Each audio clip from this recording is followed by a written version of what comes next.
بسم اللہ الرحمن الرحیم۔ ابو صالبہ خشنی رضی اللہ عنہ کہتے ہیں کہ میں نے عرض کیا، اللہ کے رسول صلی اللہ علیہ وآلہ وسلم، ہم لوگ شکاری ہیں، شکار کے احکام بتائیے۔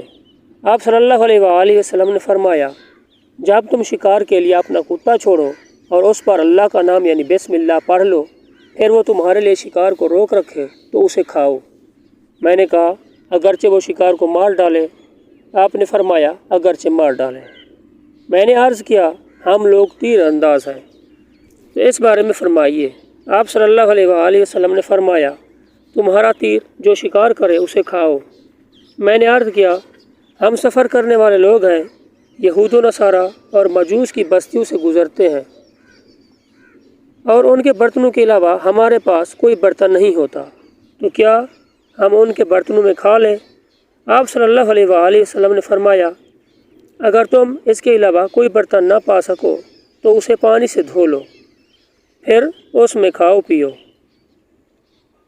جامع ترمذی حدیث نمبر 1464۔ ابو ہریرہ رضی اللہ عنہ سے روایت ہے کہ رسول اللہ صلی اللہ علیہ وآلہ وسلم نے فرمایا، جب مسلمان یا مومن بندہ وضو کرتا اور اپنا چہرہ دھوتا ہے تو پانی کے ساتھ یا پانی کے آخری قطرے کے ساتھ اس کے چہرے سے وہ تمام گناہ جھڑ جاتے ہیں جو اس کی آنکھوں نے کیے تھے، یا اسی طرح کی کوئی اور بات فرمائی۔ پھر جب وہ اپنے ہاتھوں کو دھوتا ہے تو پانی کے ساتھ یا پانی کے آخری قطرے کے ساتھ وہ تمام گناہ جھڑ جاتے ہیں جو اس کے ہاتھوں سے ہوئے ہیں، یہاں تک کہ وہ گناہوں سے پاک و صاف ہو کر نکلتا ہے۔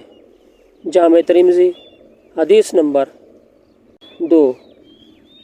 اللہ تعالی ہمیں تمام احادیث مبارکہ پر عمل کرنے کی توفیق عطا فرمائے، آمین۔